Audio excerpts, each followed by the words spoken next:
acetabulum of the hip bone. It lies lateral. Acetabulum থাকবে সবসময় বাইরে দিকে। এরপর দ্বিতীয় নম্বর point, the greater sciatic notch is directed medially and laterally. আমাদের গ্রেটার সিয়াটিক নচ বলা হয় এই অংশটাকে। এই অংশটা সাধারণত থাকবে ভিতরের দিকে এবং হচ্ছে আমাদের পিছনের দিকে। 3 নম্বর পয়েন্ট বলবো আমরা সাধারণত আমাদের বলবো pubic symphysis lies vertically. Pubic symphysis যেটা থাকবে সেই অংশটা থাকবে ভার্টিক্যালি, আড়াআড়িভাবে আমাদের সাধারণত উপর নিচেভাবে অবস্থান করবে।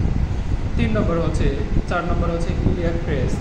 ইলিয়াক ক্রেস্ট যেটা থাকবে সেটা হচ্ছে superiorly, it's lies superiorly on the upward. এটা থাকবে উপরের দিকে মুখ করে। এরপরে 5 নম্বর যে লাস্ট নম্বর আমরা পয়েন্টটা বলবো সেটা হচ্ছে আমাদের পিভিস। সেই পিভিসটা আমাদের থাকবে ইনফিরিয়রলি অ্যান্ড অ্যান্টেরিয়রলি। এটা থাকবে ইনফিরিয়রলি এবং অ্যান্টেরিয়র।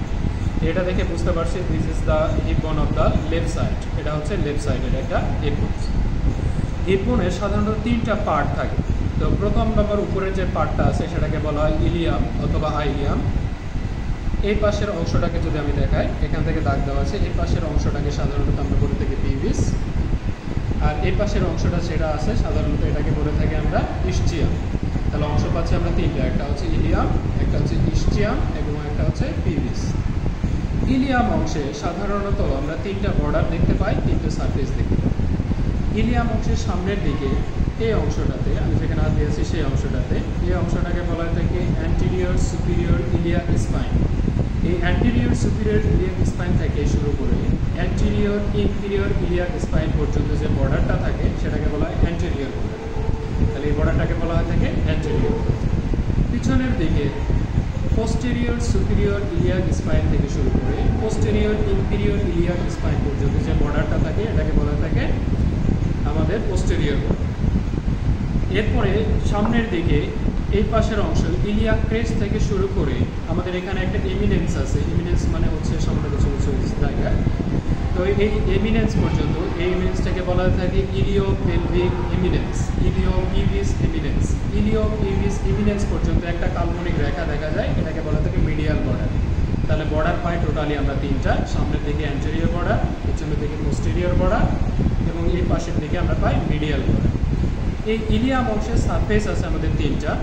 সর্বপ্রথম বাইরের দিকে একটা বৃহৎ আকারের সারফেস পাই, এই সারফেসটাকে বলা হয় গ্লুডিয়াল সারফেস অথবা বলা হয় ল্যাটেরাল সারফেস। গ্লুডিয়াল সারফেস পিছনে বলা হয় কারণ হচ্ছে এখানে গ্লুডিয়াল মাসল এসে যুক্ত হয়ে যাবে।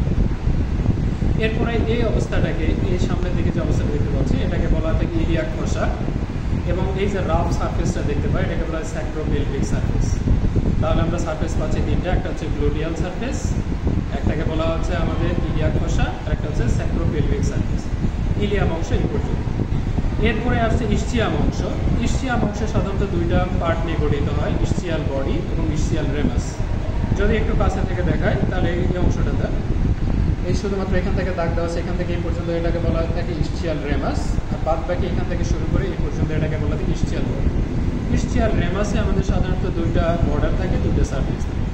উপরের দিকে যে বর্ডারটা আমরা দেখতে পাই এটাকে বলা হয় থাকে সুপিরিয়র বর্ডার, নিচের দিকে যে বর্ডারটা দেখতে পাই এটাকে বলা হয় ইনফিরিয়র বর্ডার। উপরের সামনের দিকে যে সারফেসটা পাই এটা হচ্ছে আমাদের অ্যান্টেরিয়র সারফেস, পিছনের দিকে যে সারফেসটা পাই সেটা হচ্ছে পোস্টেরিয়র সারফেস। তাহলে 2টা বর্ডার পাচ্ছি, এখানে 2টা সারফেস পাচ্ছি। এরপরে হচ্ছে আমাদের ইস্চিয়াল বডি অংশে। ইস্চিয়াল বডি অংশে 3টা বর্ডার দেখতে পাই, 3টা সারফেস দেখতে পাই। সর্বপ্রথম যে বর্ডারটা দেখতে পাই সেটা হচ্ছে অ্যান্টেরিয়র বর্ডার। এই অ্যান্টেরিয়র বর্ডারটা অবটুরাটর ফোরামেন তৈরি করতে পারে। অবটুরাটর ফোরামেন ফর্মেশন করতে অ্যান্টেরিয়র বর্ডারটা গুরুত্বপূর্ণ ভূমিকা পালন করে। এরপর হচ্ছে পোস্টেরিয়র বর্ডার। পোস্টেরিয়র বর্ডার কোনটা কোথা থেকে আসে? আমরা গ্রেটার সিয়াটিক নোজ থেকে শুরু করে লেজার সিয়াটিক নোজ পর্যন্ত আমাদের যেখানে একটা রেখার অনুভূত দেখা যায় সেই বর্ডারটাকে সাধারণত বলা থাকে পোস্টেরিয়র বর্ডার। এই পোস্টেরিয়র বর্ডারে একটা স্পাইন দেখা যায়, এই স্পাইনটাকে বলা হয় ইস্চিয়াল স্পাইন। এরপরে পিছনের দিকের অংশটাতে আরও একটা বর্ডার দেখতে যায়, এই বর্ডারটাকে সাধারণত বলা হয় থাকে আমাদের ফিমুরাল বর্ডার।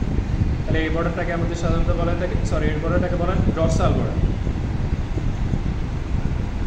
এটাকে বলা হয় ডরসাল বর্ডার। আচ্ছা, তাহলে সারফেস আমরা দেখতে পাই 3টা সারফেস। উপরের দিকে যে সারফেসটা আমরা দেখতে পাচ্ছি এটাকে বলা থাকে পেলভিক সারফেস। এই পাশের অংশটাতে, এই উপর অংশটা থেকে শুরু করে কন্টিনিউয়াসলি গ্লুডিয়াল সারফেস পর্যন্ত যে আমরা সারফেসটা দেখতে পাই এটাকে বলা হয় ডরসাল সারফেস। এইটাকে বলা হয় ডরসাল সারফেস। এই পাশের যে আমাদের যে সারফেসটা আছে পিছনের দিকে একবারে, এটাকে বলা থাকে ফিমোরাল সারফেস। এটাকে বলা হয়ে থাকে ফিমোরাল সারফেস। তাহলে এখানে আমরা বর্ডার পাচ্ছি 3টা এবং সারফেস পাচ্ছি হচ্ছে 3টা। সারফেস হচ্ছে আমাদের একটা হচ্ছে পেলভিক সারফেস, একটা হচ্ছে ডরসাল সারফেস, একটা হচ্ছে ফিমোরাল সারফেস। এরপরে অ্যাসিটাবুলাম অংশ যদি আমরা দেখতে যাই, আমাদের উপরে 2/5 অংশ ফরমেশন করে থাকে ইলিয়াম। ইলিয়াম আমাদের ফরমেশন করে অ্যাসিটাবুলামের আপার 2/5 বা সুপিরিয়র 2/5 অংশ সাধারণত আমাদের ফর্ম করে থাকে ইলিয়াম।